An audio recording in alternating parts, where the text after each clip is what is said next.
Hey, this is Houston Singletary. We're going to go through the ins and outs of Ableton Live 7. Just going to take a few minutes and discuss how audio gets in and out of this program. We're going to talk about some of the views with the buttons, sliders, track views, things like that. So we're going to work in both the arrangement page, which you see right here, working in more of a linear view, working from left to right, traditional digital audio workstation mode, and then back over here to the session view where we've got different tracks lined up.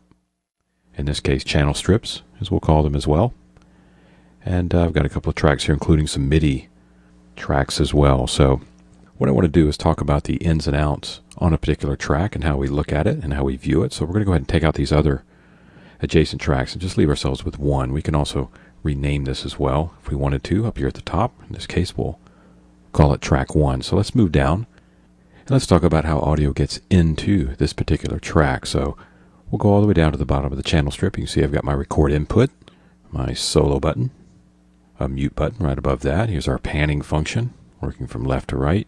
Here I've got my volume slider, working with the input volume on this particular track. I can adjust this just by grabbing the slider, or I can move over here to the numerical box and I can type in a value, or I can click and hold and drag up and down. Two ways to enter it there. And we'll move up and look at our peak level indicator just above that. This shows you the peak level of audio coming into the track. So we've got a nice view. Gives us the information that we need there. And now I want to talk about the ins and out section. If we go over here to the right, we've got this handy little icon set that we can click on. This opens up the I/O, in this case the ins and outs, just by clicking. I can also Command Option I on my keyboard. Handy little macro there as well. So you can see we can just toggle back and forth, open up this new view above the meter section.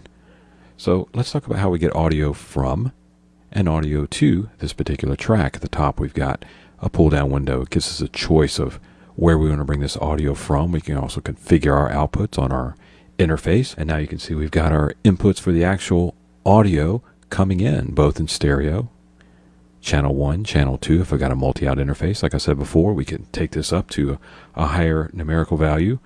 Right below that, we've got our monitor section. We've got our in, auto, and off. In obviously monitors the input in real time. You click it on there. And our auto button. Of course, turning auto on will pass the audio in real time when the play button is not engaged and the record button is on. And of course, when we're playing, it will actually turn the monitor off. So that's our auto button inside the in and out section of the session page. And last but not least is our master output chooser window. This selects the audio track's output, and the list of outputs just depends on the configuration of your own interface.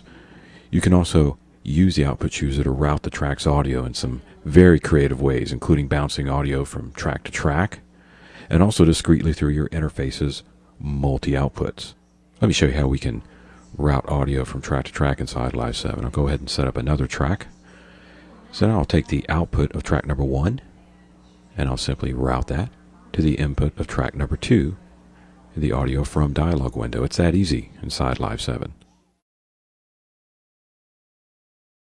Now I want to go up top. I want to talk about our sends and returns as well. I've got a pull down window. Lets me insert return track. When I do that, you can see to the right a return track automatically opens up. I have a couple of ways that I can open these as well. I can simply go over to our handy little icon windows over here to the far right, these tab buttons, and I can hit the S, which brings up our send view. And you can see I've got one send knob, corresponds with the one stereo return track that's over to the right. I can do it another way and just hit insert return track, and it brings up another send. So I have up to 12 sends per track inside Live 7. So again, the send can be opened up top in our pull down window, but also by our handy little activator buttons to the right. This includes the return tracks as well. You see I've got the R on and off, and there we go. Very simple, but obviously works really, really well and efficiently. So that's a look at our different views inside the session page. We looked at our ins and outs, our sends and returns, and our meter views. In the next tutorial, we're going to look at some of these clip boxes and these clip views. We'll talk about that, and we'll also look at the arrangement page and some of the functions and views there, all inside